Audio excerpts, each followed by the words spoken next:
After the rains of Donington, it is a hot and sunny Saturday afternoon at Brands Hatch as we get set for our second qualifying session of the year, ready for round 4 of the championship, which will be race 1 tomorrow here on the Indy circuit at Brands Hatch in Kent.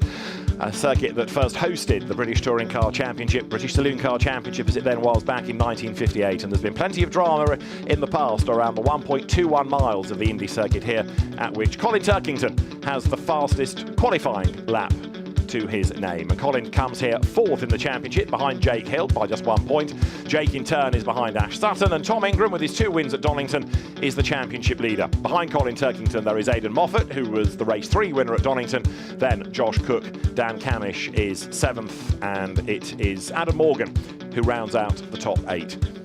And this promises to be a fascinating qualifying session because it is our first session of the season where we're going to have the hybrid allocation. Because remember, at Donington, everybody, first round of the championship, started on the same level playing field. Here, the better you've done in the championship thus far from the 3 races at Donington, the less hybrid you will have per lap around the Indy circuit. Now, the other thing to factor in here, of course, is this new qualifying format, this quick 6 format, where we have the 20 drivers split into 2 groups based on where they finished in free practice 2. So it's 10 cars per group in Q1. We want the fastest 6 out of each of those 2 groups to go into Q2. So we go from 10 cars times 2 up to 12, and we take the fastest 6 out of Q2, and those 6 drivers will go into Q3 to determine the pointy end of the grid. And that's going to be the really interesting bit. Of course, there's all this jeopardy throughout qualifying, but the pressure is on to make sure you get into Q3 and then, of course, deliver to get at the front of the grid. And it's going to be really frantic around here. There's no argument about that. So qualifying to come in a few moments' time. Teams getting themselves ready. And in the pit lane earlier on in the day, Tim Harvey and Louise Goodman took a stroll and found 1 or 2 drivers to hear their thoughts, not only on this weekend, but to reflect on Donington as well. So, Tim, race 2 of the 2024 season. Before we talk about Brands Hatch, though, I just want to start by reflecting back on Donington. And that final race, I know you were super impressed by Aidan Moffat's victory there. I was, because, you know, when you see a driver that gets a sniff of victory and lifts their game and delivers a really top-class, world-class performance, you know, it resonates. And I saw that in Aidan Moffat in that race. It was an absolutely outstanding drive, and I just wanted to reflect on it and hopefully have a chat with him. Yeah, I think it was lovely. Let's see if we can get him over. Aidan, come and join us. It was lovely. It was one of those results, a bit like Lando Norris last weekend, where half of the pit lane came up to you to say congratulations. It was a special moment for you, wasn't it? Yeah, I wish I had the paycheck of Lando Norris's one. I'd still be part of it. No, it was lovely. It was, I've never had so many messages with social media and texts and things in my life, which was it's a nice feeling. You said to me, sorry, just one thing I want to ask him. You said to me at the time that it's been a while. You've had a not the best, should we say, couple of years. So what's that result done for your confidence? What's it done for your head? I think I was confident coming into this year. I've done, I was speaking to Tim earlier, where I've done most of my pre-season. I've been working on me and my mindset as opposed to physical driving. And since I've jumped in this car, I've been confident with it. Every time I've went on track, you know, at Donington, I barely looked at any data through the day. I didn't do any notes that I used to do. I just thought, just feel what the car does, drive the car and enjoy yourself. And I felt confident all pre-season, but having the win to actually back that up, to know you can do it also when it matters, it's a big thing for us as a team to set the rest of the season up. Have you looked back at the video of the race and looked at yourself and thought, OK, I need to get myself in that mindset and drive like that all the time? Yeah, but only 40 or 50 times. Yeah, I mean, it was going out. I say it a lot pre-season that this year we were coming to win races again, and probably a few people thought, yeah, whatever, mate. But that was always the goal. That was the big reason behind switching teams. And you know, 2 years we struggled. I did want to come back and win races again. That's what the aim was, and that's what the confidence and belief was. I can see your teammate listening in over there. You're getting some tips here, Josh. He's actually taking pictures as we go along as well. So you're definitely into superstar territory now. Thanks for the chat. Good luck this weekend. Good luck.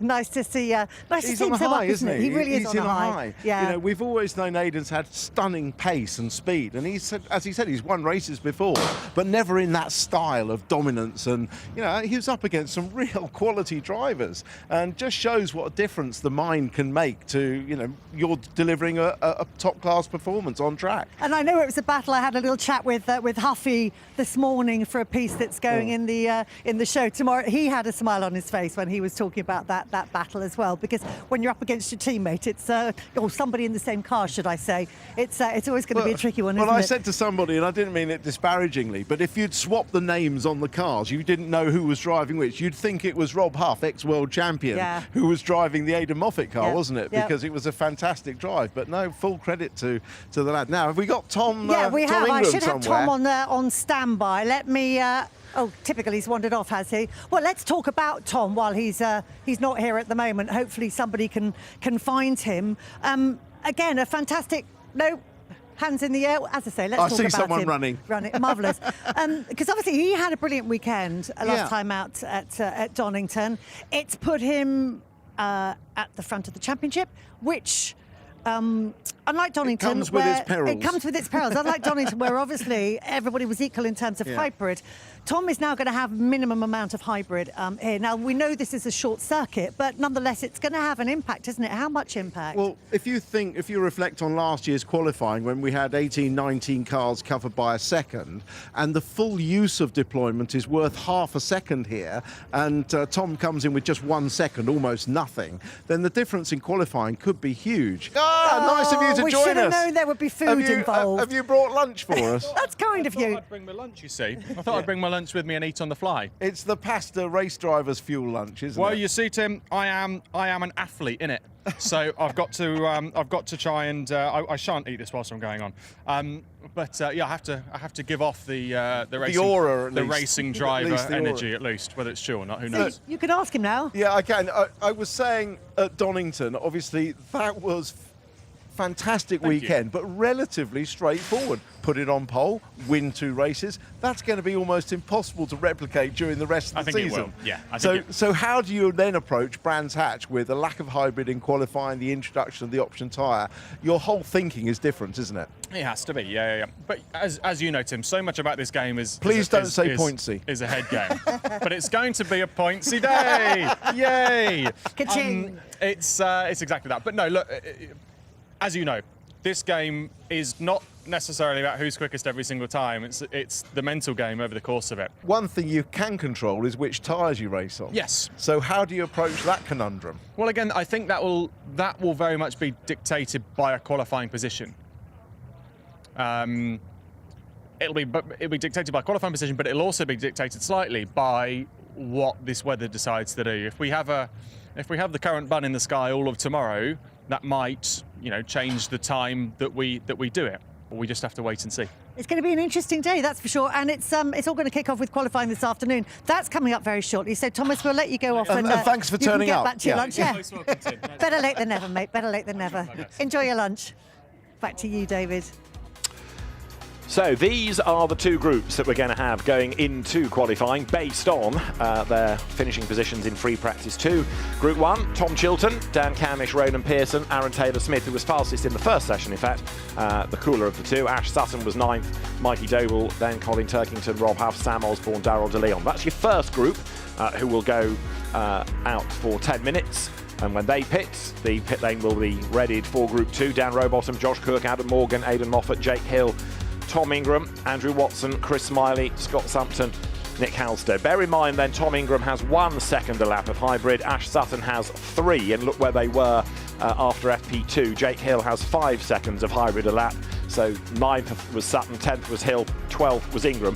That, Tim, does illustrate, certainly in free practice at least, how not having much hybrid is going to hurt you.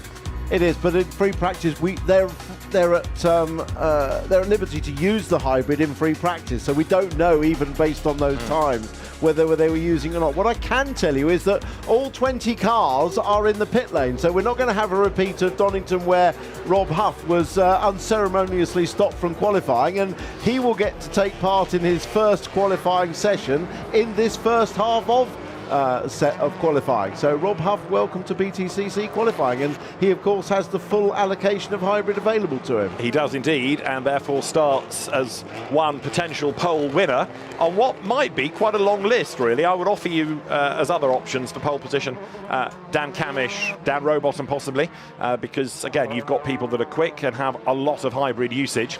And it's going to be fascinating to see as well whether this man, Daryl De Leon, is able to do what he did at the quirky qualifying of Donington, where, of course, he made it through into Q2. He did indeed, and stunned a lot of people, did fantastically well. Had a little bit of a trouble free practice, had a rose joint fail in the front lower arm in one of the sessions, but I'm very impressed with Daryl De Leon. He never gets down on his luck and is always positive in his attitude. He loves driving these cars, and I know what a great natural talent he is. So it's very good to have him on the grid, and the team have done a very good job presenting a superb car with very little time before Donington. Now we had a bit more time to prepare for Brands, and hopefully Daryl will be able to show some more of that pace. And it's a tiny team in comparison to many, so it's sort of punching above its weight, really. So a reminder, 10 minutes, and some cars may well elect to come in and do a tyre cross, although, to be honest, the pit lane has remained, so far, quiet of those that are on, or meant to be on track for this first group. There you've got Ash Sutton then, the reigning champion, going up through Surtees and McLaren. And Colin Turkington, as I was saying earlier on, is the man that has got the fastest qualifying time ever around here, and he's also got 27 pole positions to his name. Ash Sutton now does pit, possibly for that tyre cross, and with just 3 seconds of hybrid allocation per lap, knows it's going to be a tough session. It certainly will, and I asked him where he was likely to use that, and I think it'll be out of Graham Hill along the bottom straight, because it's a slightly uphill section of track. It's from a slow-ish corner, and he can use the full 3 seconds there. It may be he uses a couple of seconds there and then a second coming out of clearways to give him a little bit of cumulative, if you like, boost down the start-finish line. But we'll see. It's not a lot of boost, that's for sure. That was a story out of the team this morning that he'd had a bit of a slide in one of the free practice sessions, and while he was in the middle of the slide decided to deploy the hybrid in order to nail it, to drag it back online. It was all very quick indeed. Now there is an empty BMW, which is Jake Hill's car, and looking down, the car is ready for the session. It's on the apron, it just doesn't have a driver in it, but you could argue there's no real purpose sitting in the car for 10 minutes. No. And then the gap between the two groups, otherwise you're just getting hotter and hotter and hotter. These cars are very hot anyway, and he's probably doing the right thing and keeping cool for as long as possible. He may well have his helmet and everything on, staying in the garage and staying cool. Very sensible, because their drivers are in this car for quite a long time now, if when they qualify through. Yes, Tom Ingram was saying to me yesterday that if you don't need to be in the car, get out, just relax, get some air, have a stretch. Right, Colin Turkington is about to go across the timing line and offer up the best lap thus far, the only proper lap thus far, really, 48.599. Nobody else has done a time. And remember, we said it at Donington, we'll say it all season, no doubt, but this session is about not being slow. Just get through into Q2. The heroics come, the further through qualifying you go. That's Ronan Pearson you're looking at, and we've got just under 6 minutes of Q1 Group 1 to go. Ronan Pearson, who gets better and better with the more mileage he has in the Hyundai. Back for a second season in the championship, and he comes out of Clark Curve now, piecing the lap together, and you can see him at work. Yeah, you can see him pulling gears, no clutch needed on the way up. He'll probably brake with his left foot, and as he changes down, see him blip the throttle just as he's changing down. So no clutch required, but as you go through the neutral element of the gear, you can just blip the throttle to match the revs. Now towards Druids. Colin Turkington's next lap a little bit slower, although there are personal improvements for the likes of Sutton and Camish and Sam Osborne in the sectors. You're looking at Ronan Pearson, though, now going out of Graham Hill Bend, rides the curb on the exit, back on the power, pulls a gear along Cooper Straight, and this is looking decent enough, isn't it, for Ronan Pearson? Let's see where it's going to put him. Second is the estimate. Ash Sutton has just done a 51.9. Ronan Pearson should go quicker than that, and the clock's ticking on down. We've only got less than 5 minutes to go now. Up towards the timing line he comes. Time he's aiming for is a 48.5, and a 48.7 does indeed put Ronan Pearson second, and Sam Osborne goes up to third. Now, interesting looking at Ronan Pearson's in-car. Do you remember Donington? He had that tiny aperture Yes, on his visor. He's now got a much bigger visor aperture. So clearly the team or the powers that be have said, you're probably going to see a bit more out of your helmet if you open up that gap a little bit. And I'm pleased to see he has, because peripheral vision is everything in these cars. Ash Sutton has gone up to second with briefly an absolute best in the sector, although Colin Turkington has the absolute best sector 2, and Rob Huff has done an absolute best in sector 1. So it's the top 6 we're aiming for, and at the moment Osborne, Huff, Chilton and Camish would miss the boat, but Rob Huff is about to put himself up to the top of the times potentially, because he's done an absolute best in the first sector, and Rob Huff heads across the line and goes second on a 48.3. So it's Turkington, Huff, Sutton, Osborne, Pearson, Doble. Change that, Taylor Smith goes third and Mikey Doble goes fifth. So out at the moment, Pearson, De Leon, Chilton, and Dan Camish has got himself up into 6th. It's all changing with every lap. Chilton is fastest now. Yeah, well, all the front-wheel drive cars are now delivering their fast laps after crossing the tyres. They're just trying to get a perfect balance of temperature in the tyres. It is very hot. We had GT racing here at the weekend, and the drivers are feeling that a combination of the hot weather, the Pirelli rubber on the track is not giving them the same feedback that they would otherwise have had. Here's on board with Sam Osborne. He's got his visor well and truly open. Sam sits very low in the car, I noticed, and he did actually try moving the seat up for first practice, but didn't like it, so he's back in his comfort zone. Dan Camish, absolute best in the first sector. Ronan Pearson briefly fastest. Colin Turkington back to the top. That's Camish second then. Dan Camish goes through to be second fastest. So at the moment, Huffy's out, Taylor Smith out, Osborne out, De Leon out, 2 minutes and 40 on the clock. We're not done yet. And this is, again, part of the real jeopardy, isn't it? Because you've got 10 good drivers and only 6 spaces. Exactly, and you can't just rely on one banker lap here. No.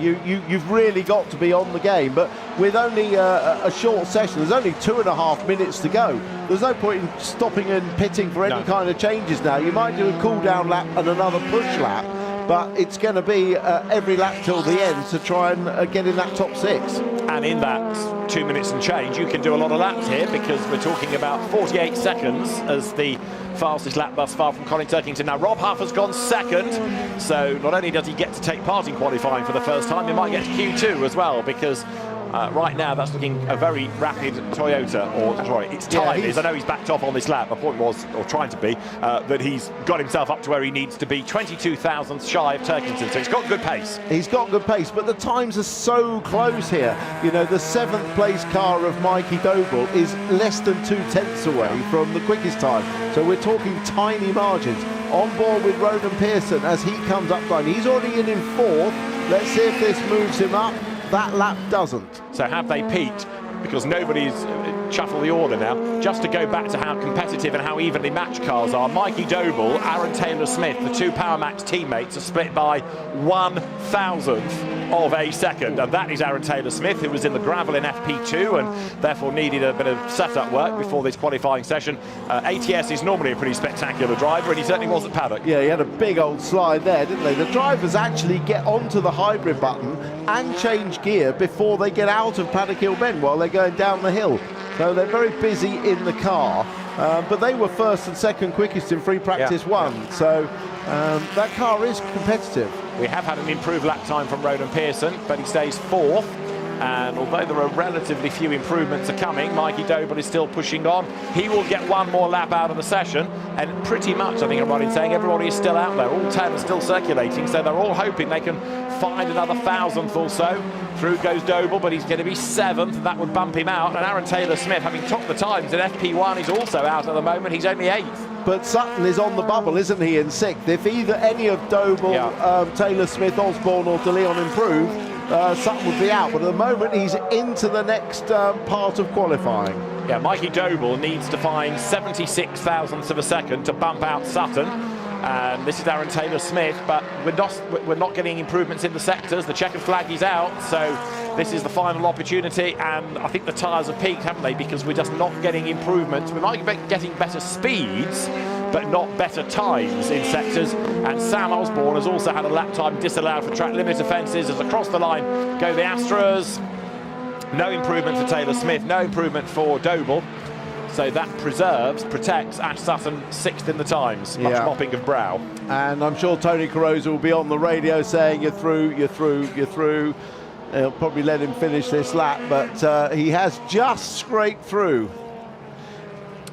Yeah, and given that that's an indicator, he had 3 seconds of hybrid. Tom Ingram, championship leader, will have 1 second, so he'll have even less. Now, it sort of depends on which group you fall into in terms of qualifying, but there's no easy groups here to get in the top 6. And obviously, we're going to see Tom Ingram in the next group, which has a lot of quick cars in it as well. Yeah. Yes, drivers were saying it doesn't really matter which group you're in terms of when you go out on the track, but it does matter in terms of who you're up against. Exactly. That's the point to it, isn't it? Yeah. Part of the fascination of this quick 6. So this, the order at the end of Q1, Group 1. And it is Colin Turkington, the fastest from Rob Huff, and Dan Camish 3rd. Ronan Pearson is 4th, Tom Chilton 5th, and Ash Sutton is 6th quickest. So we lose Mikey Doble, Aaron Taylor-Smith, Sam Osborne, and Daryl De Leon. But it'll be a good feel at BMW, and a rather relieved Rob Huff, I would have thought, because after not qualifying at all at Donington, there he is 2nd. Dan Camish still in the mix, 3rd. Good effort by Ronan Pearson to be 4th. And Tom Chilton and Ash Sutton, the others that will go through from that first group of 10. And remember, Turkington only had effectively half of the hybrid allowance. He had 7 seconds, didn't he? So he was on half of that. So it points out that the BMWs are strong here. I think they can use their traction off the corners and the hybrid very early on in the corner. So I think they're getting a good benefit here, and the BMW is going to be strong again if it's a hot day. So from the last car coming in, and arriving at its pit box, now we have the green flag to let the second group out. So same principle, 10 minutes. 10 will go into the session, and effectively 6 will come out of it the other end and go into Q2. And I'm glad to say that Jake Hill is in the car and is coming out as we expected. Heading down the pit lane with Adam Morgan leading the way. There is increasing talk of a 4th BMW for Snetterton, which will be good to see. We'd love to see that, certainly. Yeah. The other thing is that the drivers who have been out can also give a little bit of feedback to their teammates going out in the next session in terms of how the car's handling, how the track is, etc., etc. So it's quite useful info if you're out in the second group. Chris Smiley ventures out, and so Morgan, Hill, Rowbottom, Ingram, Halstead, Cook, Moffat, Smiley, Sampson, Watson are the 10 on track. And remember that it was Dan Rowbottom, 2nd fastest in free practice 2, and therefore the quickest of the drivers within this session. Right, as the cars head onto the circuit, let's quickly head to the pit lane and join Louise. Yeah, with Aaron Taylor-Smith. I'm guessing probably a slightly frustrated Aaron Taylor-Smith, because so much speed this morning and it's not translated through. Yeah, just a tough session, to be fair. Didn't go our way, just a few little scruffy mistakes, and probably just didn't have the car right in the window where I needed it. Just temperature played a bit of an effect, but that is life. You know, there's 3 races tomorrow. We saw what Rob did from having a tough qualified at Donington. No reason why we can't bounce back tomorrow, but such is life. Disappointing for the crew, though. Bad luck. No, thank you.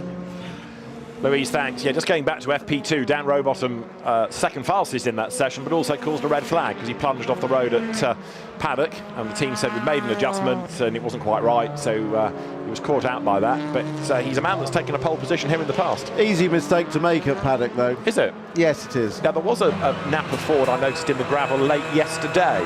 Yes. Explain. I don't know too much about that, but yes, it had Harvey on the side of the car. I can confirm that I was privileged enough to drive a Napa racing car yesterday. Thoroughly enjoyed the experience. You can see it all in the programme tomorrow, live on air. But yes, I did have an off at Paddock with, sadly, due to a left front puncture. Ah, okay. So at least I have an excuse. Dan Rowbottom didn't have any excuse. Fair enough. You were in Sam Osborne's car, not Dan's, weren't you? Oh, sorry, Sam.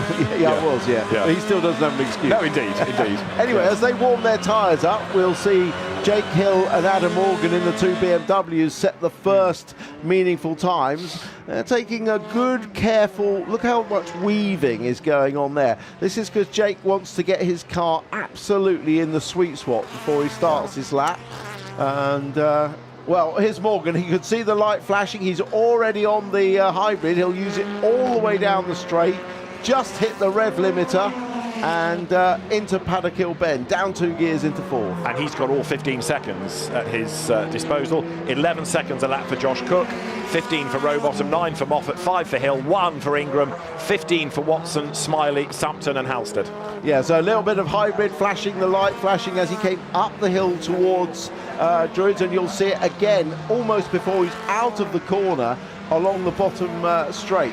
So on the hybrid there, he's definitely pushing hard.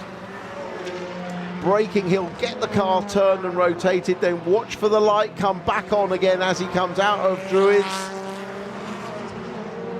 On the run to the line, we'll see what this time is. There's the hybrid flashing, so he's had his full 15 seconds worth, and not surprisingly he goes quickest at the moment, but he'll still be building some lap time speed. The hybrid 15 seconds resets instantly across the start finish line, so you still have that, you have it again for the next lap. So a 48.6, the quickest at the moment for Adam Morgan. So Jake Hill just 23 thousandths behind. And then we wait for the front wheel drive cars to start to post their times and for the shuffling to come. So this is Jake Hill on home soil, way up the curve on the east side of Graham Hill Bend. It's normally the outside where the track limit drama comes, but that was taking a massive bite out of the inside. That was certainly, and the car actually took it very well, didn't it? Floated over that very nicely. So it was definitely a bit of a Brands Hatch specialist, we always say, Jake Hill, because he grew up not far from here, spent his childhood here watching, then his obviously his initial forays into racing through Ginetta Juniors, but Brands Hatch very much home for Jake Hill.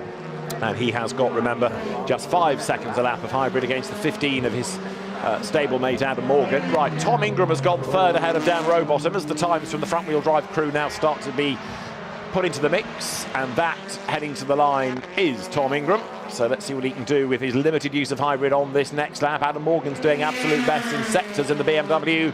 Ingram goes through to be third, 48.989. So Morgan, Hill, Ingram, Rowbottom are your 4 that have done laps. Yeah, but look at the difference in time. Ingram is some 0.6 of a second down, over half a second. Moffat up to third, ahead of Ingram now.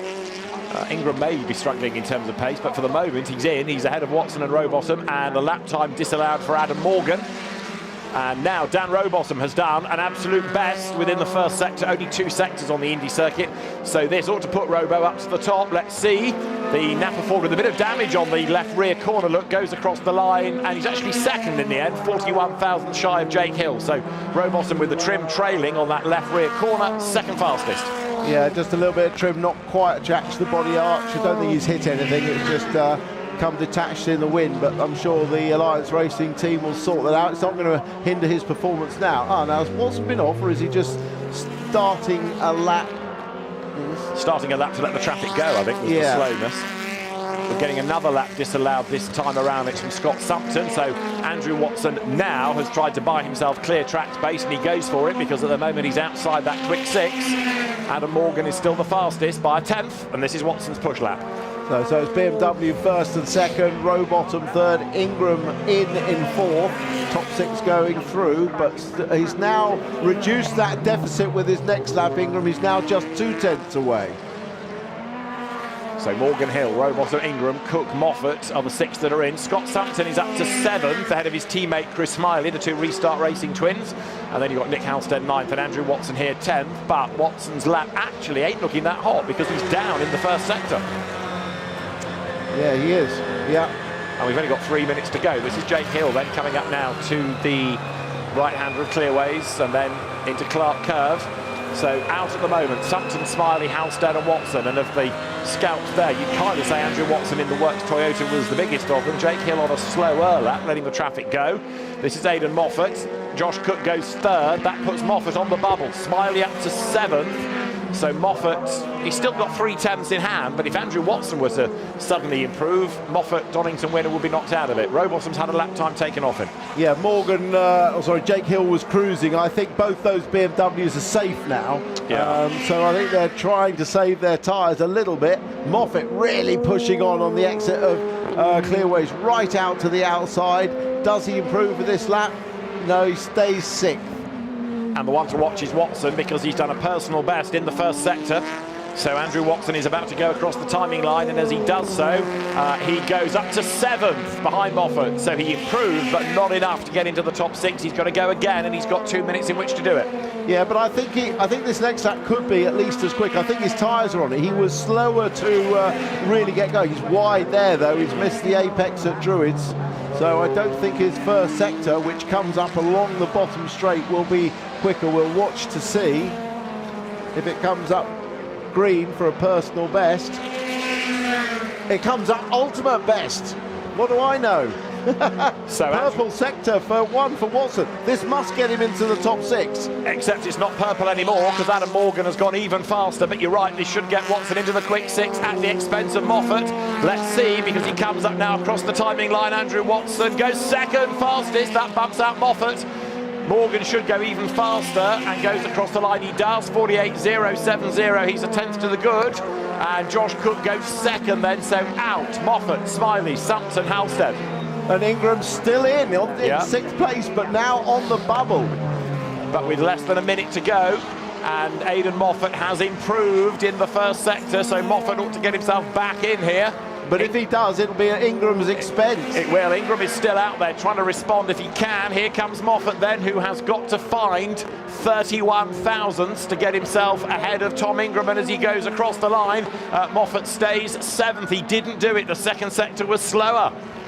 Yeah, couldn't quite. He's still going for it, though. He's still on it. But whether he's had the best of his tyres or not, I don't know. But he is probably the only car now left that could bump out Ingram from the top 6. So he's in the first sector, which is a relatively long one, to the end of Cooper Straight. That will give us an idea as to whether he's still got life in the tyres. In the first group, it was harder at the very end to improve, and there are fewer improvements being seen on the timing screen right now as the checkered flag goes out, because we've had the 10 minutes. So Adam Morgan is the fastest thus far, and Aidan Moffat is down in that first sector. Yeah, he's not going to do it on this lap, so Ingram will go through. He's taken the flag, has Ingram. Moffat comes up to the line and stays 7th. So he's out, and so are Smiley and Sumpton and Halstead. Well, I think I said about Ash Sutton, much mopping of brow. The same will be true of Tom Ingram, won't it? So Adam Morgan it is who is the fastest from Josh Cook. 3rd, Andrew Watson. And then 4th, Dan Rowbottom, ahead of Jake Hill and Tom Ingram. And getting a replay here of Andrew Watson absolutely on the ragged edge and coming into Clark Curve.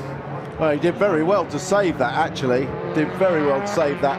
And fortunately, the front splitter didn't dig in, because Watson is going through to the final part of qualifying. You wouldn't want any damage on the car. There wouldn't be time to fix it. So Morgan, Cook, Watson, Rowbottom, Hill and Ingram join those going through from the first session.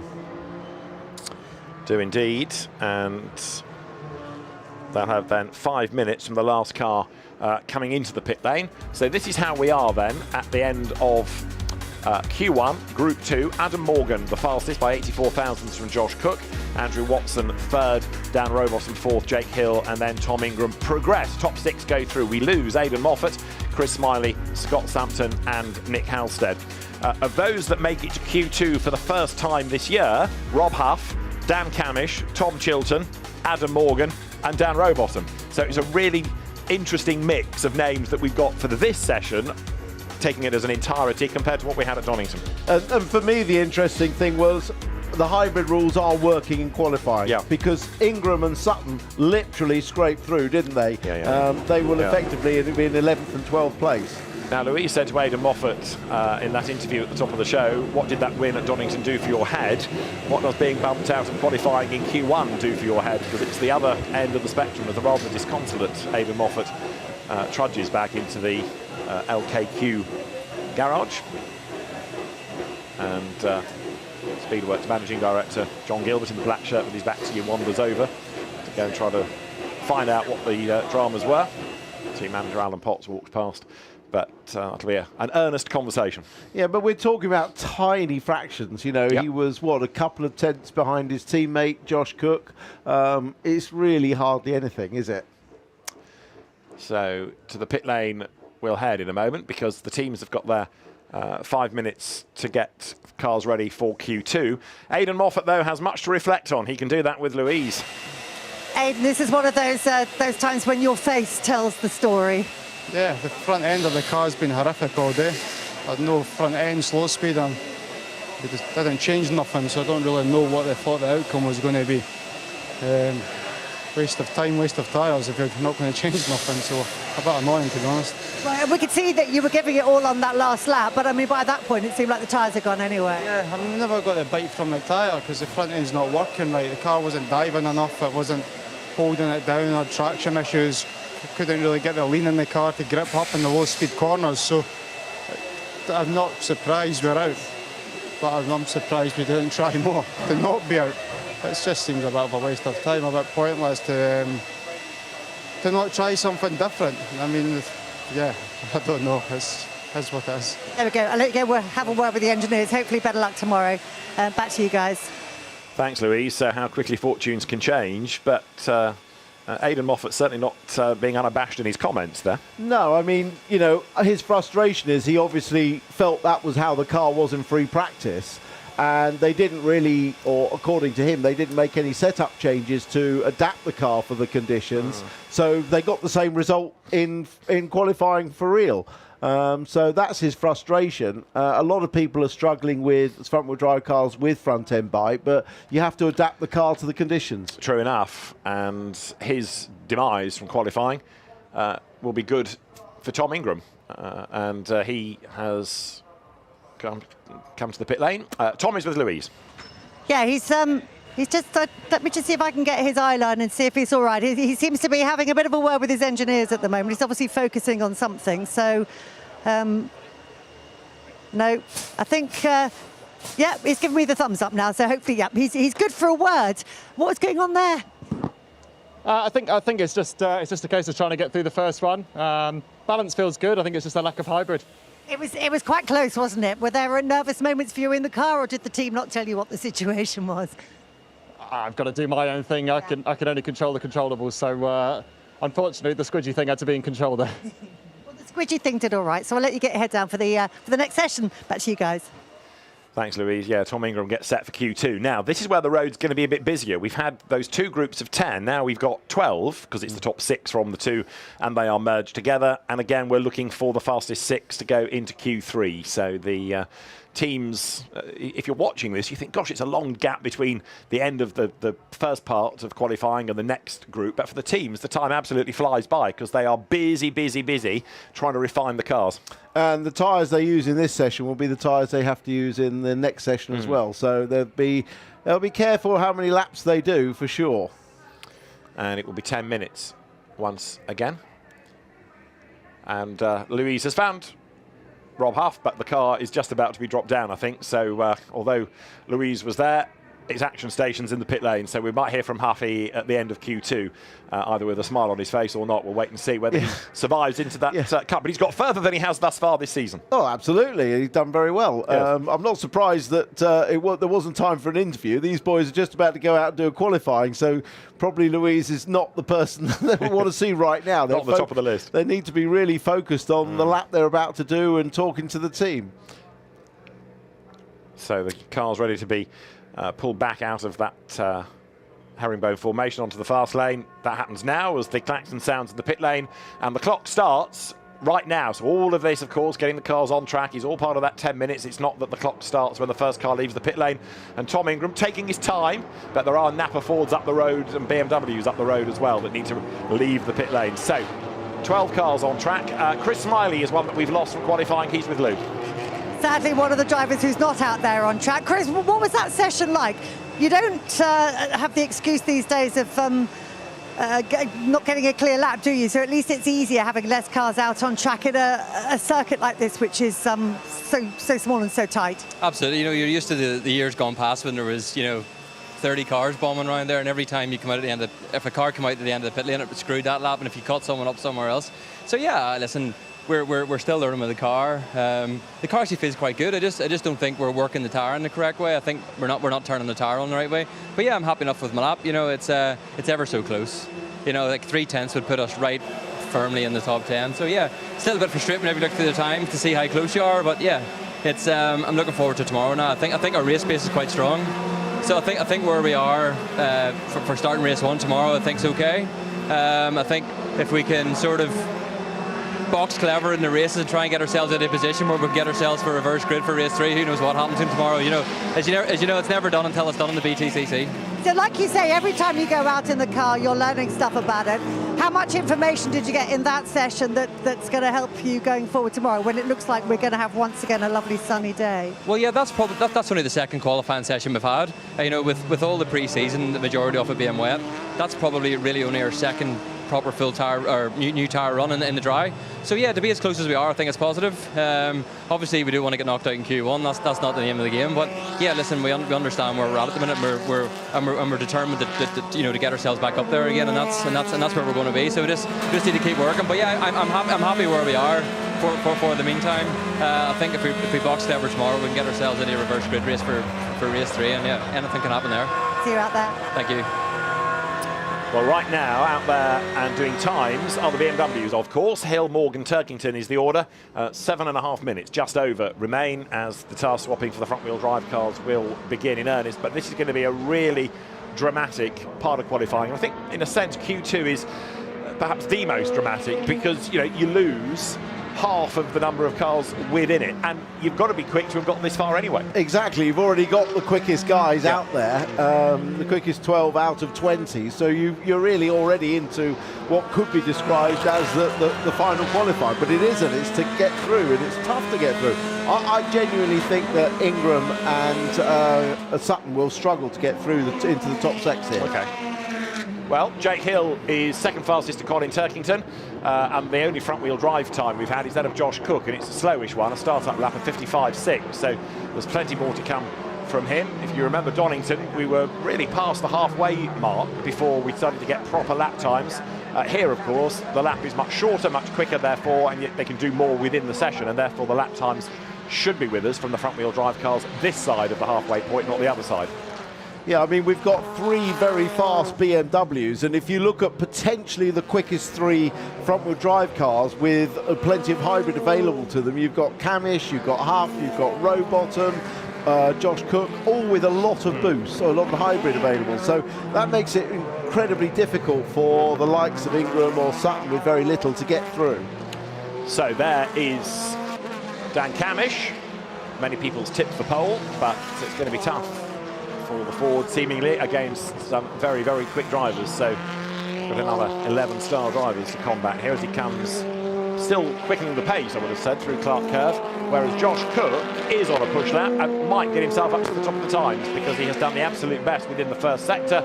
Cookie breaks the beam and does indeed go fastest then, 48.154. So one of the LKQ Corollas is out, the other one is the fastest. And that's a quick time because apart from free practice 1, the cars haven't been in the 47s. No. The quickest qualifying lap wasn't last year because qualifying was wet last year, but it was a 47.5 in 2022 by Colin Turkington.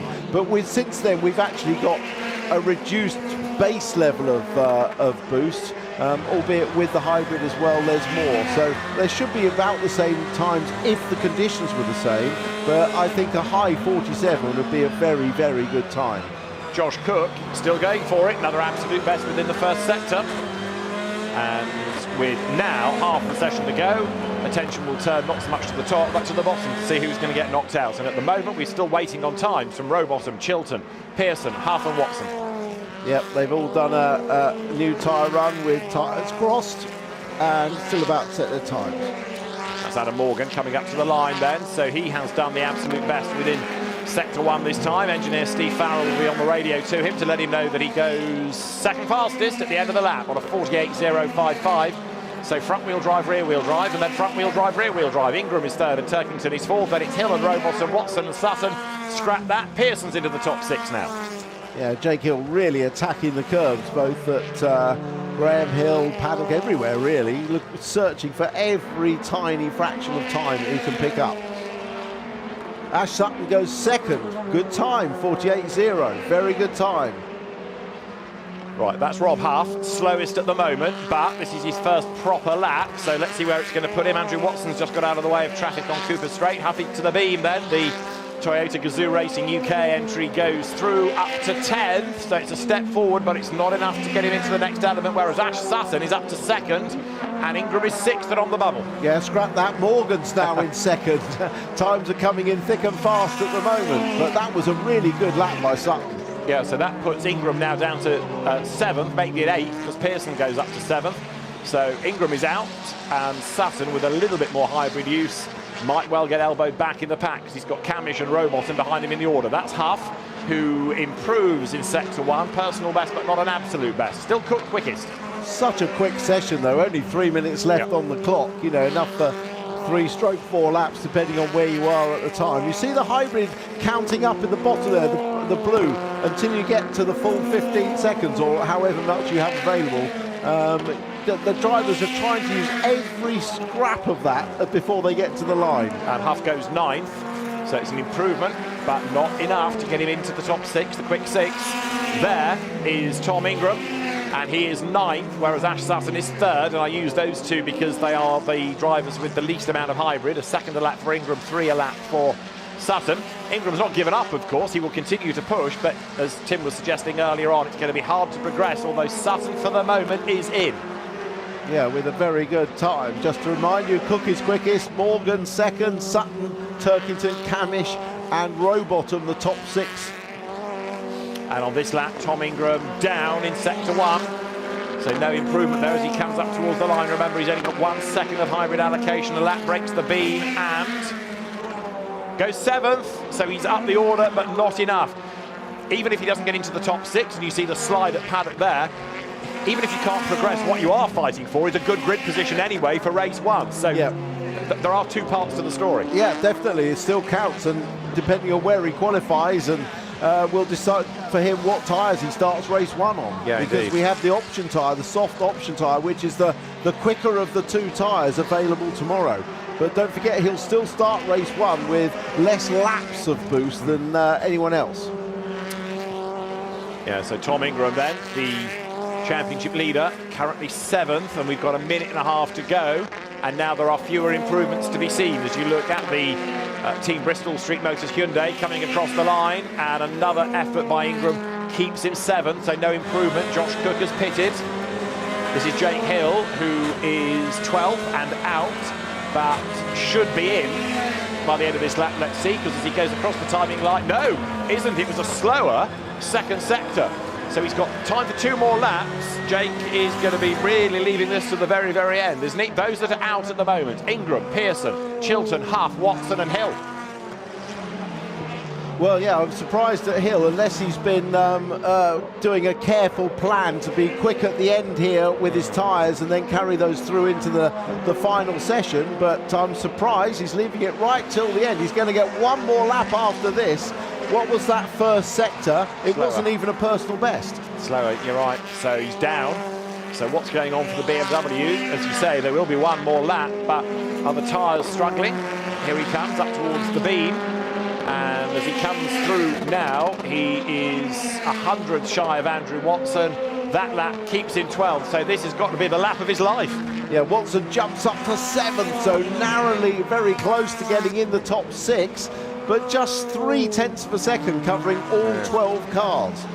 So Robo is the one on the bubble. Dan Robotham 6th. He's got 49 thousandths in hand over the opposition, and the flag is out. Robotham is coming up to the line and didn't improve in the first sector, so a previous Brands Hatch pole position winner heads up towards the timing line and is going to remain 6th. And now it's all going to be a bit nervy in that car, depending on what's going on around him, because there are others that are still out there and still trying to push.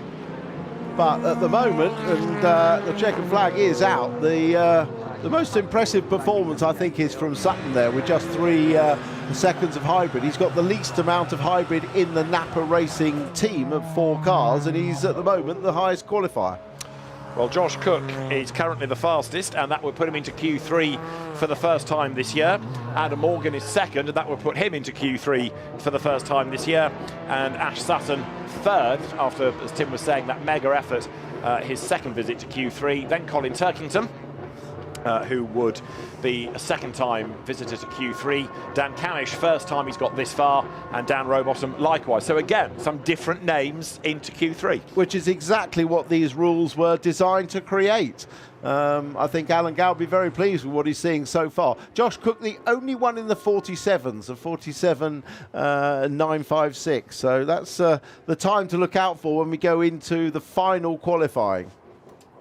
Right then, the final part of qualifying, 10 more minutes, and this is how we look at the moment with Josh Cook, Adam Morgan, Ash Sutton, Colin Turkington, Dan Camish, Dan Rowbottom going through, and 0.137 of a second covering those 6, half of which, of course, are Napa Racing Ford Focuses. So 3 of the 4 have got this far, joined by the 2 Team BMW entries and the surviving LKQ Eurocar parts with Synetic Toyota Corolla, that of Josh Cook.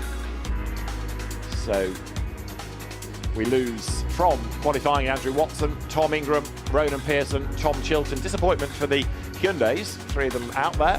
Rob Huff goes and Jake Hill goes as well after a really mysterious session that never seemed to come alive for Jake Hill. Yeah, very strange. There's definitely a story there. Maybe Louise can find out for us what went wrong with Jake Hill. In a moment, we'll step from the car and go and talk to the team. Tom Ingram's another one that we lose. As I say, all of the Hyundai's gone. Ronan Pearson's session done as well as he takes off the steering wheel, ready to wriggle clear of the Hyundai. And the 5 minutes counting down from that last car having arrived, not into the pits, but at its pit box. That's when the 5 minutes starts. And so the teams have 5 minutes to do whatever they need to. Some of those cars that are now out go to the scrutineering area up at the top of the pits. Others join their team further down the pit lane. And there, Tom Ingram sort of trudges towards the team, gave it his best shot. He always knew this was going to be tough. And race 1 might be tough as well, but then when we get to race 2, hybrid allocation is based on the race 1 result, so it's a different story. Now, Jake Hill has much to explain to us. He can do it with Louise. Jake, not the result you would have wanted. The guys were just talking about the fact the session never really seemed to come alive for you. No, not particularly. It's, I don't know, it's really hard to explain. Just a general lack of grip, you know. The car's just always moving around. It doesn't really feel hunkered into the floor. So, yeah, for sure, a little bit disappointed. But, hey, we just got to focus forward, haven't we? You know, I mean, that's what this, you know, this new system's all about. It's about catching people out, and it's got me today. It caught you out, as you say, in qualifying, but was the car like that in the free practice sessions as well? Yeah, we struggled a little bit today, to be honest. It's just, yeah, I'm just not quite happy with the balance, but we're getting there. You know, it's a long road ahead, and you know, I'm sure we're going to have a good car come race day tomorrow. So we'll be focused. See you out there. Thank you. So a disappointed Jake Hill, but we know he can race well. So he certainly can, yeah. and he certainly makes good starts. His starts at Donington were electric. And of course, even though he has not progressed to Q3, he's not at the back of the grid. He might be mid-grid where there's jeopardy, but he's not having to come like Rob Huff did in race 1 at Donington from the very back. Yeah, and racing will be very different to qualifying again tomorrow because, again, as I say, with the option tyre introduced, you know, were he to decide to use that in race 1, he'd be able to have a very fast car. So, Cook, Morgan, Sutton, Turkington, Camish, Rowbottom are the 6 that go through, and pole will be taken by. I'm not going to say because I'm not going to say. Oh, that's a tough one. I did say Dan Camish to somebody at the start of the day, and there he is into Q3. Yeah. So he's a possibility. Yeah. He's definitely a possibility. As are Cook, Morgan, Sutton. Keep going. That's it, thanks. Read out the 6 names. Yeah. Now let's hear from Tom Ingram. Louise is down there. Yeah, I've just caught him wandering back down the pit lane from Parc Ferme. Happily, we're still with a smile on your face, though. Well, I've had a long walk in the sunshine back from Parc Ferme. We knew that the hybrid effect was going to be fairly strong around here, so I don't think it's a surprise, if I'm brutally honest with you. Nope. I thought if we could get into Q3, that's only a Brucey, but I kind of was resigned to the fact that we probably weren't going to make it, and we were going to be right on the cusp. So I'm pleased with 8th, 7th, 8th, 9th, wherever we were. I'm pleased with that. Of course, I'd like to be higher. That goes without saying. But considering the effect that we know it is, it should be, as I say, 4 to 5 tenths to pole.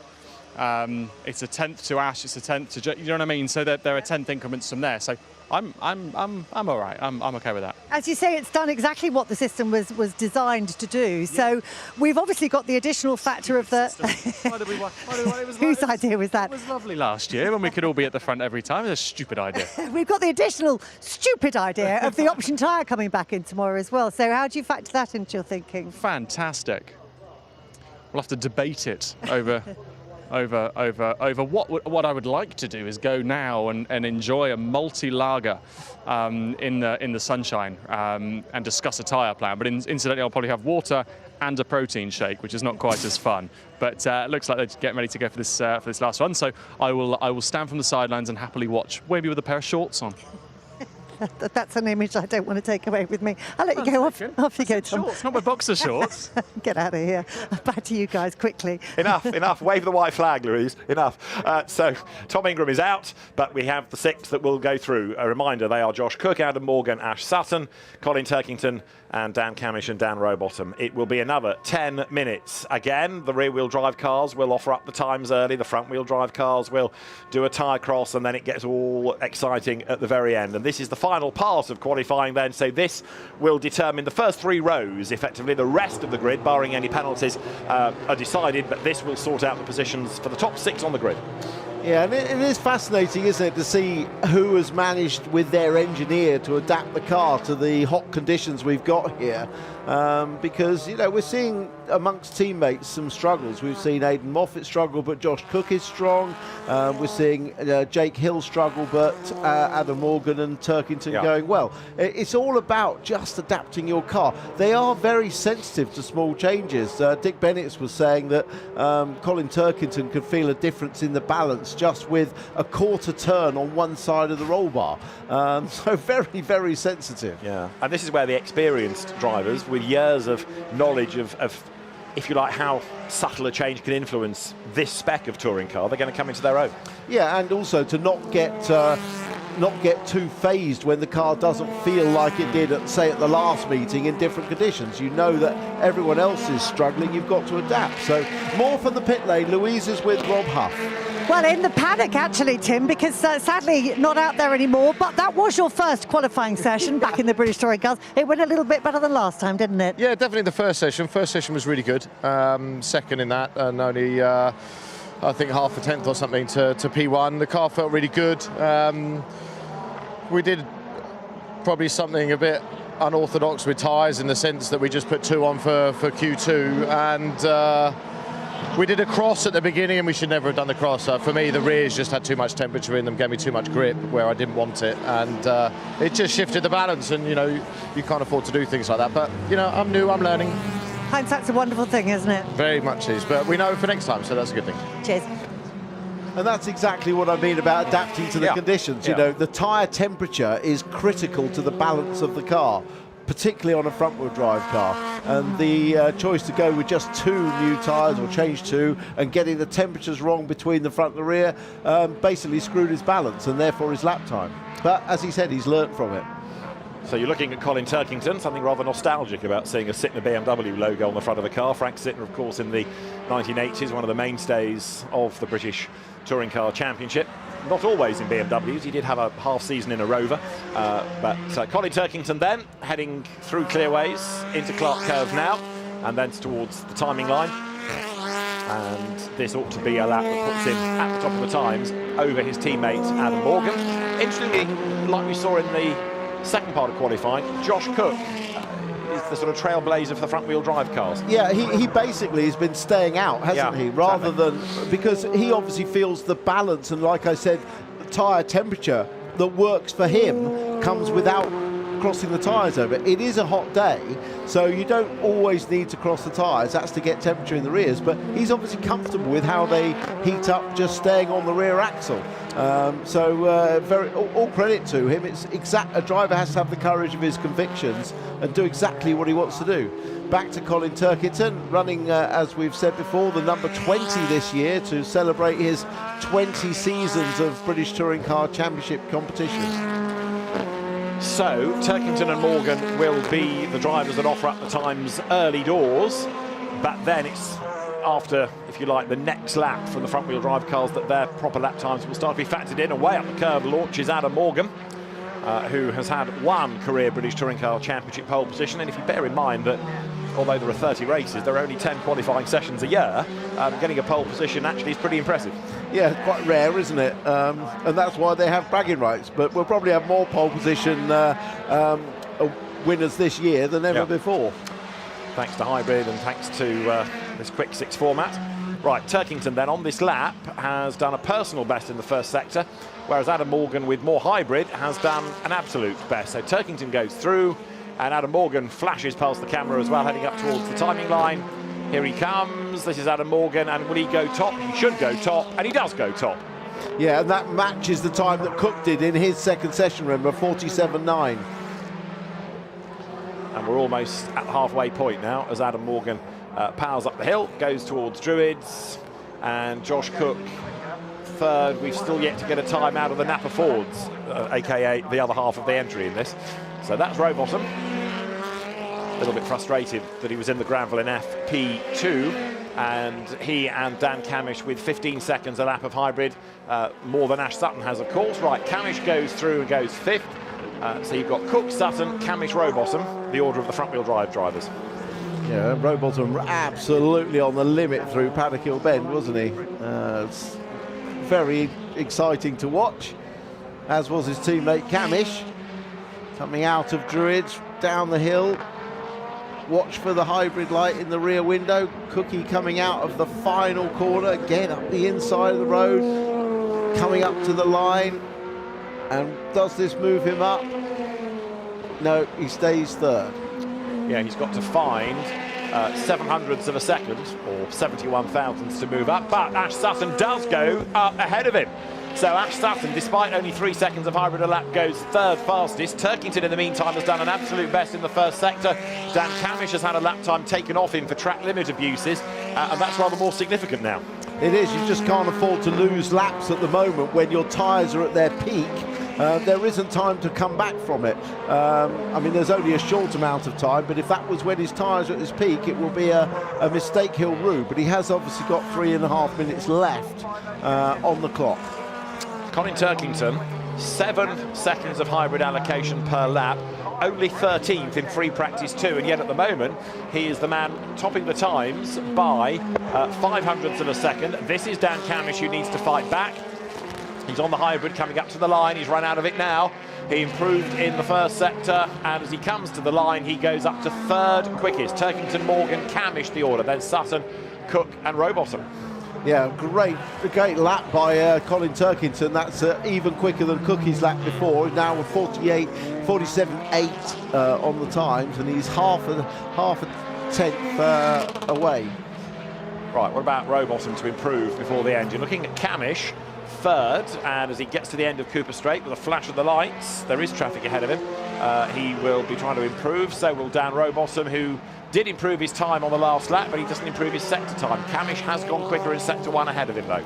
Yeah, green personal best in sector 1, which is all the way down the bottom straight, so nearly at the end of the lap. Camish on the hybrid. Does this improve? No, he actually stays third. But with a personal best and an absolute best. But even adding those together, he still didn't move up. No. So, quirky lap so that for him. tells you that the first sector is where he's losing the time. Yeah. Right, the best sectors, as you can see, done by Colin Turkington and Dan Camish. We have got just over 2 minutes of the session to go, and Colin Turkington and Adam Morgan lock out at the moment, the front of the grid.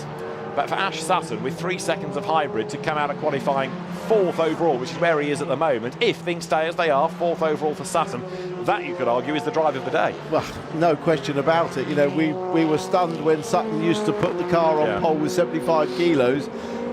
We really didn't. I know he has had a little bit, couple of seconds more hybrid than Tom Ingram had, but nevertheless, as opposed to cars with 15 seconds or 13 seconds, it's a huge disparity. You know, we're talking real tenths of a second. So yes, that is a fantastic time by Sutton. And all of a sudden, not a single improvement. Look at that timing tower, yellow everywhere. You want greens or purples, and it's all yellow, which suggests that the tyres have done their best. Well, the window on the new set of tyres in these temperatures is very, very narrow. It's a couple of laps, really, to get the peak of the tyre when it's in its perfect temperature. Right, there is. It's not slowing Sutton down. Look, No. he's still pushing really hard. But nobody improving within sector 1, and Josh Cook bails, so he's 5th. Comes in with a minute to spare. So Josh Cook to the pit road, and that will be his best of the season if he's 5th, because he was 8th at Donington Park. And remember, these will be race tyres for tomorrow, so there's no point in blasting round if you're just not going any quicker. No, true enough. And indeed, Sutton slows down now. Look, he's bailed. And Camish has had another lap time disallowed, so Dan Camish twice losing a lap. They're going through scrutineering. Is Josh Cook. Ride height checked, weight checked, and we've still got 22 seconds to go. But how many people are going to stay out and take the checkered flag remains to be seen, because as Tim rightly says, if you're not improving, you're just wasting the tyres. Well, both BMWs went flashing past the start-finish line, clearly starting a lap. Unless their engineers tell them to abort, they're definitely still pushing. That's Dan Rowbottom, who ends up 6th.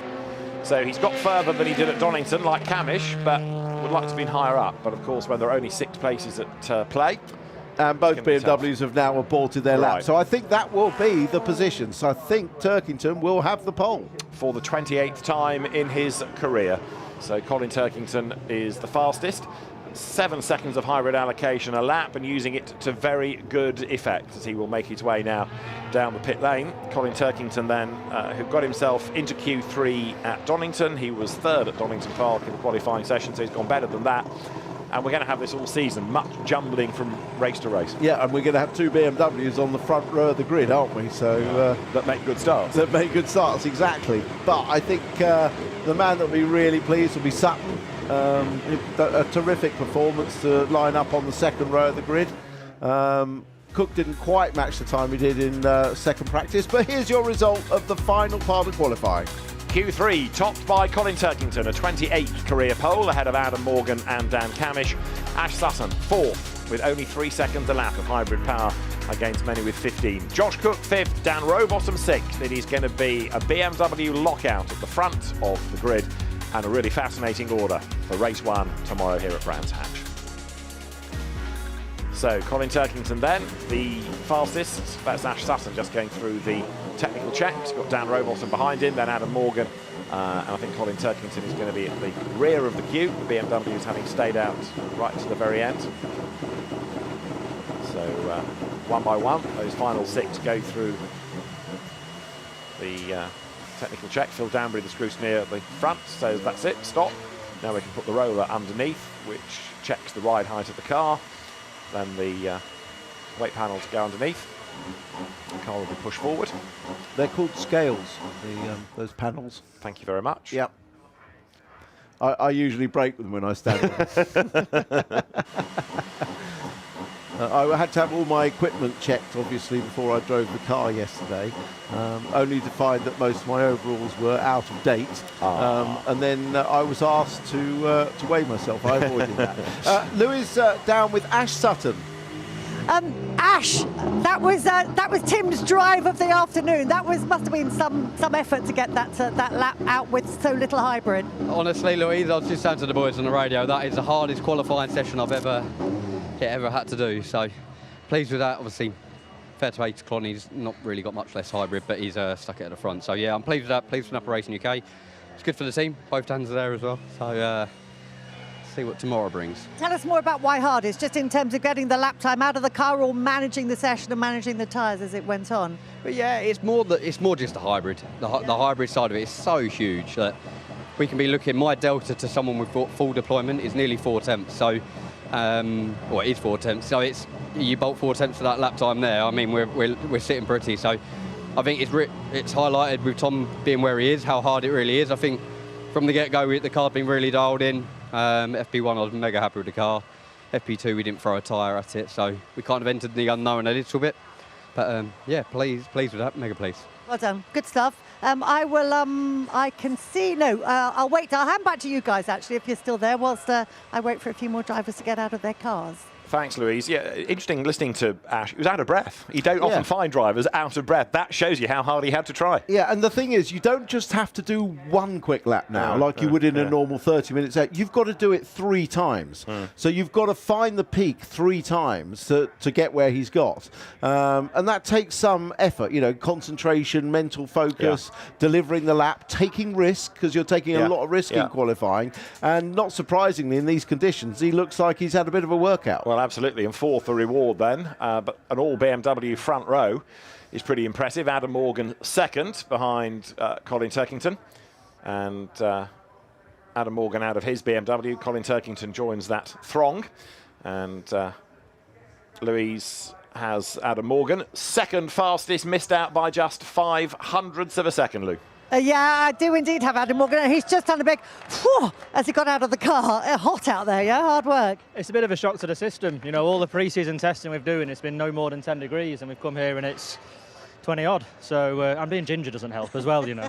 But no, mega result, you know, hats off to Colin. What a job, you know, with the amount of hybrid he has is pretty good. But I'll take P2 any day. P2 any day. That's a good result and puts us in a really strong position for tomorrow. Aside from this not being the perfect conditions for your skin tone, did you have a smile on your face when you woke up this morning? Because it is pretty much the perfect conditions for your car, isn't it? Yeah, the hot weather does suit the rear-wheel drive and the BMW. And I came here quietly confident. You know, we had a fairly average Donington, which meant we were in P8 in the championship. So we had maximum hybrid, and all I wanted to do this weekend was maximise qualifying. And apart from him, I've done it. But no, massive thank you to WSR, Sicily Commercials, Matt Tools. Let's go again tomorrow. Well, it's going to be a fight off the line between you two tomorrow, isn't it? I might win that one. Well, we'll see. But no, we've put ourselves in the best spot. We know we're quite strong off the line. There's going to be some tyre choices that we have to make, soft or medium in race 1. And then we'll go from there and fight it out on track. We will see you out there. In the meantime, let's wander around because Colin is now out of the car, just talking with his engineer and with Dick. So I will see if I can dive in with my microphone and grab a word with him. So congratulations, pole position. That is a fantastic result, isn't it? Yeah, thank you, Louise. Yeah, quite unexpected. You know, I was thinking if I make it into the Fast 6, I'll have done really well. I'll be happy with that. So. You know, it's weird being out there because you never really know where you are, because with the rear-wheel drive car, you tend to do the lap time a bit earlier than the front-wheel drive. You know, they're coming into cross tyres, so you do your lap and then you just got to wait and see where it puts you. But, yeah, you know, we took the 5 minutes between each session just to nudge the car in the right direction, and a bit like Donington, each time we're sort of finding a couple of tenths. So, yeah, amazingly close. You know, the first, well, Dick just showed me the times, but the first 3. But yeah, great to have 2 BMWs on the front row, and bodes really well for tomorrow. I've just been having a bit of a joke, I think it was, with Adam when I was asking him about the jump off the line tomorrow, and he said, yeah, I'm going to get that one. But it is, I mean, with 2 BMWs up the front, it really is which one of you is going to be into the first corner first, isn't it? Or am I oversimplifying things? Well, in theory, yes. You know, if it was easy and we didn't have to think too hard about it, then yes, I'm sure there will be a BMW into the first corner first. But you know, I think I just had the perfect amount of hybrid there. Being 4th in the championship gave me 7 seconds, so I had enough to get me out of clear west to the start-finish line. So that sort of negates anything that anybody else on the grid has. And you know, 2 years ago here I was on pole, you know, with pretty much an identical car, so we knew we had something good to bring to the table. So yeah, I'm just really pleased for everybody. It's one thing to get that result over 1 lap with the amount of hybrid you've got. How tricky is it going to be to manage that situation over a race distance? Yeah, of course, more difficult. And again, we have to choose which tyre. You know, tomorrow we now have option tyres, so for one of the 3 races we can use the soft compound. So we have to decide tonight. You know, when do we use that race 1 or do we use a race 3? So no matter what option you choose, you'll have wished you had picked the other option. But certainly we've got the raw pace on the medium tyre. But I think I have enough laps of hybrid in the race. I'm still, you know, like Tom Ingram and Ash, don't have too many to play with. But I'm sort of stuck in the middle somewhere. So yeah, not looking too bad. It's going to be interesting. As you said, it's going to be interesting with those tyres decisions tomorrow. Let's sneak up and have a word with the best place front-wheel drive car out there today. And Dan, tough session. I mean, Ash has just got out of the car. Everybody's getting out of the car and saying, "Phew, that was a tough session," but you got the maximum out of it. I think we did. I'm certainly a bit sweatier than when I started. It was a hot session. It's a long time now. I'm not entirely sure about the rules, so I was a little bit sceptical about getting out in between sort of the groups. I didn't want to obviously find myself in a hot water, so I stayed in the car as we all did, and it is warm here today, and these cars get stiflingly hot. But yeah, I mean, from where I felt we were in raw pace, I'm really pleased that we're to turn that around. I don't think that is the best car I've had all day, and we've worked hard to get it there. So yeah, of course I look at the BMs and think, God, a few millihundredths here or milliseconds there would have been on the front row, but they've certainly done a good job. Really lovely weather for them. Yeah, I'm really pleased to be on the front. I'm not sure there are a lot left in it. I'm thinking back where I can find more. What I am happy about though is it seems consistent. I consistently sort of sector 1 was able to. It draws you in because you see the dash and it's saying, you're halfway around the lap and it's like 0.0, like you are matching yourself. All you've got to do is find a little bit in 2 corners. Well, easier said than done, that is. You can either overdrive, underdrive. I mean, it's a track where you're looking for the hundredths, and just didn't quite have enough today for pole, but I'm happy to be starting right at the front. And is what you found going to translate through into tomorrow in terms of race pace as well? I think so. I'm really happy about how the car hung on. Even on the sort of second to last lap, I said to the team, I think that's about me done, but I thought I'm going to give it one more go. And I got halfway around and was like, this is still basically my lap. I'm matching my own lap here, so if I can find anything else, I will. But no, I think we've got a sensible race car. If it's weather like this, you've got to say the BMWs they're going to come off the line incredibly well. We saw that at Donington. I don't know. Obviously, they do work over the winter like we all do, but they look very good off the line. I don't expect to lead into one. I expect them to, and then let's see if we can get in amongst it in the race. Got some fast guys behind. 2 of them are painted the same colour, so hopefully we behave. But yeah, good chance for all of us to score some points tomorrow, and it's a long season. I feel a fun one coming on. We'll see you out there. Oh, you too. Good stuff. Back to you guys. Louise, thanks. Well, we knew it was going to be an interesting session. It certainly has proved to be so. An all BMW front row, but just heroic efforts by Ash Sutton. Yeah, and they've earned their money today, haven't they? It was hot work today and 3 races tomorrow. Can't wait to see them. They'll earn their money even more then. I will indeed. So it's going to be a busy day of racing from Brands Hatch tomorrow because, as ever, all the support race drama will come as well with Minis, with Porsches, with Formula 4 and Legends on that support bill. And so support racing, in fact, getting underway at Brands Hatch now. But tomorrow's action then on ITV4 will be, of course, full of excitement. And we will be on air from 11 o'clock in the build-up to the first touring car race on the Indy circuit. So in conditions that we expect will be pretty similar to today. It's going to be a glorious day of racing at Brands Hatch. ITV4 the place to watch it all from 11 tomorrow, and we'll see you tomorrow morning. For now, from Tim Harvey, Louise Goodman and David Addison, it's goodbye from Brands.